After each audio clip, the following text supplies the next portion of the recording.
င်္ဂလာပါအခုတလော TikTok တွေ Facebook တွေမှာထိုင်းမှာ PR အမြဲတမ်းနေထိုင်ခွင့်ရှောက်လို့ရနေပြီရှောက်ရတာလွယ်တယ်ဆိုတဲ့သတင်းတွေခဏတွေ့နေရတယ်မလားဒီသတင်းတွေကတကယ်ဟုတ်လားကျွန်တော်တဲ့ပဲရှင်းပြပါရစေအဖြေကရှောက်လို့ရတာမှန်ပါတယ်ဒါပေမဲ့ပြောသလောက်လုံးဝမလွယ်ပါဘူးဗျ PR သွားရှောက်တယ်ဆိုတာက visa တက်တန်းသွားတို့တလို့90 day report တင်တယ်လို့မျိုးသွားလို့ရုံနဲ့ရတာမျိုးမဟုတ်ဘူးဗျအမြဲတမ်းနေထိုင်ခွင့် PR ရှောက်တော့ခေါ်တာကတစ်နှစ်ကိုတစ်ချိန်ပဲရှိတတ်ပါတယ်သူတို့တောင်းတဲ့စာရွက်စာတမ်းတွေက6လတစ်နှစ်လောက်ကြိုးစုထားမှအမိလိုက်နိုင်မယ်အနေအထားမျိုးပါပြီးတော့ထိုင်းလာဝက immigration ကတောင်းတဲ့စာရွက်စာတမ်းတွေကစာချုပ်ချုပ်ဆက်တောင်းလန့်သွားနိုင်လောက်အထူးကြီးတွေပါတနက်နဲ့ပြည့်ရင်တော့မှပေါက်မထွက်နိုင်တဲ့ဖိုင်တွဲအကြီးကြီးတွေနဲ့တွားရမှာပါကို့အကြောင်းကို Wikipedia ထက်တောင်ပို့ပြီးတော့အသေးစိတ်သိကျင်ကြတာပါဒါပေမဲ့မပူပါနဲ့မိတ်ဆွေတို့တေချာကြိုတင်ပြင်ဆင်လို့ရအောင်ဒီနေ့ဗီဒီယိုမှာပွဲစားတွေမပြောပြတဲ့တကယ်လိုအပ်ချက်အတိအကျဆုံးနဲ့အသေးစိတ်အကျဆုံး PR checklist ကိုပေါ့ပလေးပြောပြပေးတော့ပါမယ်ပထမဆုံးအနေနဲ့ဘယ် category နဲ့ရှောက်မလဲလူတိုင်းမဖြစ်မနေတင်ရမယ့် general document တွေဘာတွေလဲနံပါတ်1ရှောက်လွှာ TM9 form နံပါတ်2 passport အခုလက်ရှိ passport တွေမကပါဘူးလွန်ခဲ့တဲ့3နှစ်စာ passport အဟောင်းတွေအကုန်လုံးလိုပါတယ်ပြီးတော့စာမျက်နှာတိုင်းကိုမိတ္တူကူရမှာပါဟုတ်ပါတယ်ဗလာဖြစ်နေတဲ့စာရွက် blank page တွေကိုပါမိတ္တူကူရမှာပါလာဝကအရာရှိတွေကအဲ့လိုဘလာစာရွက်ကလေးတွေကိုကြည့်ရတာအရန်သဘောကျတယ်ထင်ပါတယ်ဗျနံပါတ်3ဓာတ်ပုံ4 cm 6 cm အရွယ်ဓာတ်ပုံ12ပုံလိုပါတယ်အမျိုးသားတွေဆိုရင် suit and tie အပြည့်အစုံနဲ့ CEO တယောက်လိုခက်ချော်လေးရိုက်သွားပါဗျနံပါတ်4ဆေးစစ်ချက် medical certificate အစိုးရအတိအမှတ်ပြုစီးရုံကနေ3လအတွင်းစစ်ဆေးချက်လိုပါတယ်အဓိကကတော့အနုယောဂ TB စင်ချရောင်ယောဂမူးယစ်ဆီဆွဲတာနဲ့တတိယအဆင့်စစ်ဖလစ်ယောဂတွေမရှိချောင်ပြရပါမယ်နံပါတ်5ရဲစကန်ထောက်ခံစာကိုယ်နိုင်ငံရဲ့ရဲစကန်ထောက်ခံစာရောထိုင်းနိုင်ငံရဲ့ရဲစကန်ထောက်ခံစာရောလိုပါတယ်နံပါတ်6နေရလိပ်စာအထောက်အထားအိမ်ငါစာချုပ်ဒါမှမဟုတ်အိမ်ပိုင်ရင်တိုက်တယ်ဒီရဲလိုထပ်ပင်းဘန်လိုပါတယ်ဒါတွေမကသေးဘူးနော်အိမ်ကိုလာတဲ့လက်ဆွဲမြေပုံ hand drawn map ဆွဲပေးရပါတယ်ဟုတ်ပါတယ်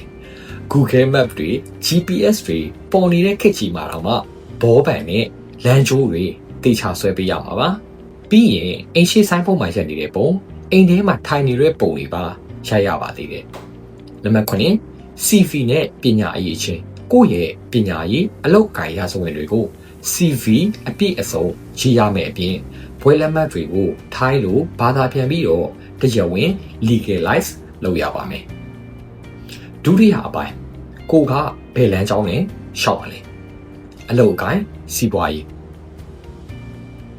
employment category နဲ့ရှောက်နေဆိုရင်ငွေကြေးနဲ့အခွန်စာရွက်စာတမ်းတွေထပ်ပြီးတော့လုပ်ပါပြီ work permit လွန်ခဲ့တဲ့3နှစ်ဆက်တိုင်း work permit ရဲ့စာမျက်နှာတိုင်းကိုမိတ္တူကူရပါမယ် personal test PND 9091လွန်ခဲ့တဲ့3နှစ်စာအခွန်ဆောင်ထားတဲ့ပြည်စာတွေလိုပါမယ်အနည်းဆုံးတစ်လကိုဘတ်8000ဝင်ချောင်းပြနိုင်ရပါမယ် company document ကုမ္ပဏီရဲ့မှတ်ပုံတင်စာရွက်တွေ share စာရွက်တွေ share ရှင်စာရွက်စရင် BOJ 5 VAT တင်ထားတဲ့ PP20 နဲ့ PP30 3နှစ်စာ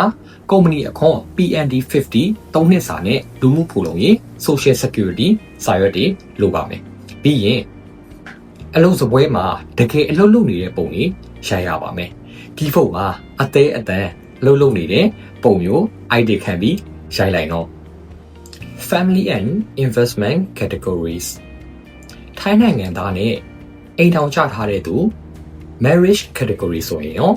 တကယ်ချစ်လို့ယူထားတာပါဆိုတာကိုသက်သေပြရပါမယ် Marriage Certificate Coro 2နဲ့ Coro 3အမျိုးသမီးရဲ့ ID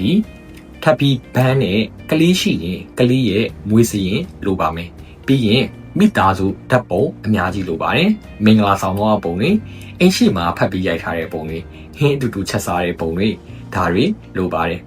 ဝင်ငွေကတော့တစ်လကိုဘတ်3000ကနေပြီးတော့ဘတ်9000ကျပြနိုင်ရင်ရပါပြီရင်းနှီးမြှုပ်နှံမှု investment category နဲ့ရှောင်မယ်ဆိုရင်တော့အနည်းဆုံးဘတ်3တန်းကနေပြီးတော့ဘတ်10တန်းအထိထိုင်းနိုင်ငံမှာရင်းနှီးမြှုပ်နှံထားကြောင်းဥပမာကွန်ဒိုဝယ်ထားတာအစိုးရဘုံဝယ်ထားတာတွေပြရပါမယ်နိုင်ငံခြားကနေငွေလန်းလွှဲထားတဲ့ဘတ်လက်တာအထိအတိအကျပြနိုင်ရပါမယ်လာဝကအခုနောက်ပိုင်းဘတ်10တန်းတန်း application တွေကိုပို့ပြီးတော့သဘောကျလေးရှိပါတယ်တတိယအပိုင်းဒါကတော့အရေးအကြီးဆုံးပါဒီစည်းကမ်းတွေကလုံးဝလစ်လူရှုလို့မရပါဘူး Rule number 1ဘာသာပြန်ခြင်းထိုင်းဘာသာမဟုတ်တဲ့စာရွက်စာတမ်းတိုင်းကိုထိုင်းလိုဘာသာပြန်ပြီးတော့နိုင်ငံခြားရေးဝင်ကြီးဌာန MFA မှာတရားဝင် legalize လုပ်ရပါမယ် Rule number 2အပြာရောင်ဘောပန်